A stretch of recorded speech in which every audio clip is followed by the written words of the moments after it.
Bueno, ahora nos vamos a apoyar en una hoja Excel para poder desarrollar el caso tal como lo vimos desarrollado en la lectura. En este Fireside Company vemos que nos han dado fuentes y nos han dado mercados. Hay 3 fuentes para diferentes mercados. La información que se nos da es el CWT, que no es otra cosa que los quintales que salen de las 3 fuentes, en un total de 31.000 quintales, y cómo estas son distribuidas en los mercados, dando también pues los 31.000 finales. Se nos presenta el precio por quintal en las fuentes y además se nos da coordenadas tanto horizontal como vertical. ¿Qué son las coordenadas? Son las distancias. Ese es el otro dato que necesitamos para calcular el centro de gravedad. Entonces tenemos ya quintales, precio y distancia, tanto horizontal como vertical, que son las coordenadas de la cuadrícula. El dato que nos está faltando para poder empezar a desarrollar las preguntas es el precio por quintal en los mercados. Podemos notar que hay un dato adicional. Nos dice que el total de flete desde Atlanta en el año 2012 han sido $217.000. Si dividimos esos $217.000 que se ha gastado desde Atlanta a todos los mercados entre los 31.000 quintales que se repartieron en el mismo periodo, podríamos tener el dato de precio por quintal promedio, es decir, 217.000 entre 31.000 nos daría un promedio de tarifas que podemos utilizar en este caso. Para el caso es $7 por quintal en cada uno de los envíos a los mercados desde el centro de Atlanta.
Bueno, vamos a resolver entonces la pregunta 1 del caso, que nos dice: con base a la información disponible, ¿es Atlanta la mejor ubicación para un centro de distribución que sirva a la región sureste?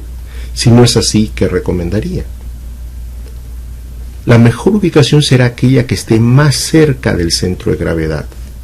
¿Cuál era nuestro centro de gravedad? Ese ideal que nos salió con las coordenadas 1533 y 638. Y habría que calcular las otras ubicaciones, qué distancia tienen respecto a este ideal. Si recordamos el plano que habíamos visto anteriormente, las ubicaciones que estaban cerca a este centro de gravedad era la misma Atlanta, cuyas coordenadas son 1400, 600, de acuerdo a los datos del problema, Columbia 1600, 650, Chattanooga 1350, 650 y Charlotte 1590, 740, ¿no? 1590, 740. Entonces lo que nos queda es calcular la distancia entre cada par ordenado de estas dos ubicaciones. Nos da las primeras cotas, que es la diferencia entre la parte horizontal y vertical, y podemos calcular la distancia, que es un tema simple de cálculo, como la fórmula conocida de la hipotenusa, la raíz cuadrada del cuadrado de las cotas, ¿no? Entonces, de esa manera podemos trabajar la distancia entre estas dos ubicaciones. Nos dice que la distancia entre Atlanta y el ideal está en 139, en este caso son millas, ¿no? 139 millas. Entre Columbia y el ideal son 69 millas, entre Chattanooga y el ideal 184, y entre Charlotte y el ideal 117 millas. La que está más cerca es 69 y no Atlanta, ¿no? O sea, de hecho hay una ubicación mejor que la de Atlanta. Podemos ver que Columbia está más cerca del ideal, más cerca de ese centro de gravedad. Columbia es mejor ubicación que Atlanta. Recomendaciones adicionales: en la práctica sería necesario completar esta primera evaluación con otros factores clave de localización que estudiamos en la lectura. La pregunta 2 nos dice: el Departamento de Transportación de Fireside proyecta un incremento en el precio de 25% en el 2013 de todos los proveedores de transportación. ¿Cómo afectaría esto a la ubicación del sureste? Y hemos hecho todo un cálculo con precios por quintal, y ahora nos dicen que apliquemos un 25% de incremento. ¿Qué significa esto? Simplemente utilizar nuestro mismo cuadro con las tarifas incrementadas en 25%. Para facilidad vamos a hacerlo el cuadro acá. Acá están las tarifas, las cuales les hemos multiplicado por 1.25, con eso incrementamos las nuevas tarifas en este nuevo escenario. Veamos en qué quedó.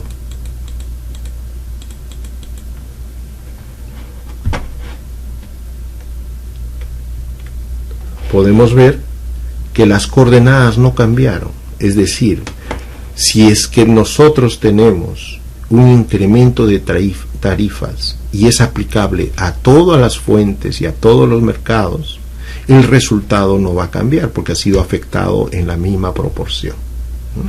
No afecta el resultado, pues es el mismo incremento para todas las rutas. La pregunta 3 del caso nos muestra otro escenario. La mercadotecnia anticipa que el mercado de Raleigh-Durham crecerá en 3.000 quintales en el 2014.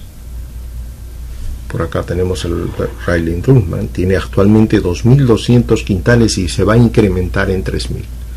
También nos dice que Fireside servirá al crecimiento de Allentown. De esta manera vemos que estas 3.000 van a estar afectadas por una fuente de Allentown. Entonces, lo que vamos a ver cómo este cambio va a originar un cambio en la cuadrícula, ¿no? Y lo que nos pregunta, ¿cómo afectará esto a Atlanta como ubicación? Hoy día es Atlanta la ubicación. ¿Qué pasaría con este crecimiento? ¿Sí, es ahora, sigue siendo Atlanta la mejor ubicación? ¿Pasamos a Columbia? Ok, aplicamos las 3.000 adicionales en Allenton y en Raleigh Durham y vemos los resultados en el siguiente cuadro. Acá podemos observar los incrementos de 3.000 tanto en la fuente como en el mercado y las nuevas coordenadas de la cuadrícula. La comparamos con lo que teníamos, podemos ver que ha habido una modificación. El centro de la cuadrícula ha cambiado de 1533,638 ha cambiado ahora a 1552,661. Efectivamente hubo un cambio. ¿Cómo afecta la decisión de Columbia como centro de distribución? Hagamos el mismo ejercicio de calcular las distancias de este nuevo ideal 1552,661 con las ubicaciones que están más cerca, que nuevamente son Atlanta, Columbia, Chattanooga y Charlotte. Y ahí nos salen las nuevas distancias en millas y nuevamente tenemos que Columbia sigue siendo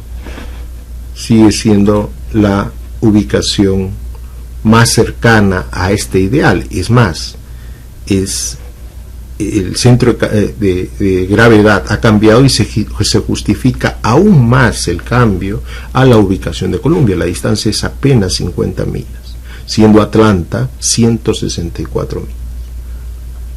Esto pues nos acerca más al ideal, que es la idea del método de la cuadrícula.